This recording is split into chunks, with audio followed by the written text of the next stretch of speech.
My next guest was fully vetted to be Hillary Clinton's running mate in 2016. Subsequently, was invited to discuss a cabinet-level position for President Trump in his first term. And then there are the qualifications that got him there. He's the former NATO Supreme Allied Commander. And he's joining me now, Admiral James Stavridis, by the way, author right now of a terrific novel, The Restless Wave, a novel of the United States Navy. So many things I want to quickly tick through with you, Admiral. Let's begin with NATO's survivability. You know the concerns from some. How do you see it? After the election, my phone lit up with calls from Europe, and the gist of it was, hey, Admiral, are these the last days of NATO? The short answer to that question is, I don't think so.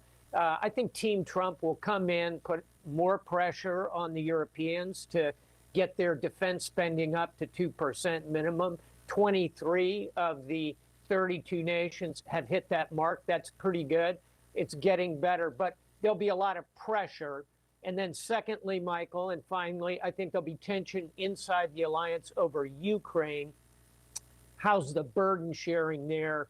How much do the Europeans put in? How much do we put in? Some skepticism, obviously, from Team Trump. But bottom line, NATO will continue. I think Team Trump will recognize the value of the alliance. The president-elect says he's going to resolve the Russia-Ukraine conflict jiffy quick. How does it end? With some type of a territorial negotiation? Well, if he can end that one in 24 hours, I'll be the first one voting for his Nobel Peace Prize. What I hope he does, and I think he will, is put pressure on both sides to get to the negotiating table, and it comes out kind of like the end of the Korean War, Michael, which is to say Putin, unfortunately, but in a real world, will end up with about 20% of Ukraine, the chunk that he currently holds.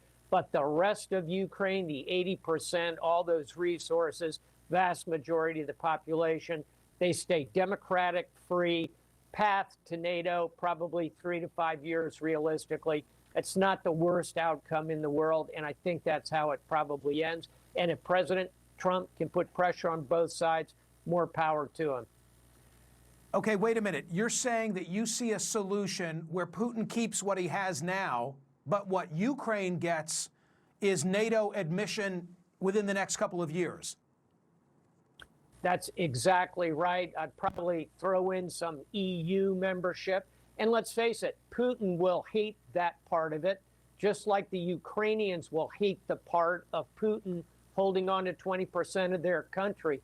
But it's a negotiation. I think that's how this one comes out. You probably create some kind of demilitarized zone between the two parties, just like Korea, and maybe you patrol it with NATO soldiers, for example, not U.S., Europeans. Give me your Middle East headline. There's so much there, not the least of which is this Iranian plot to take out Donald Trump. I think without question, that is going to demand a pretty significant response from the United States. First thing we need to do is completely validate our intelligence. Number two, talk publicly about why we believe Iran was attempting to kill a presidential candidate. Number three, respond. I think the response is kinetic. You go after Iranian Revolutionary Guard, probably command and control facilities.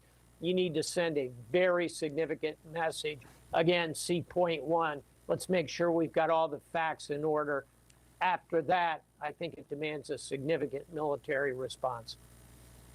30-second response from you. So many credentialed individuals opposed him. Now he's the president-elect. What level of concern do you have about Donald Trump's ability to surround himself with people with the requisite skill set and experience?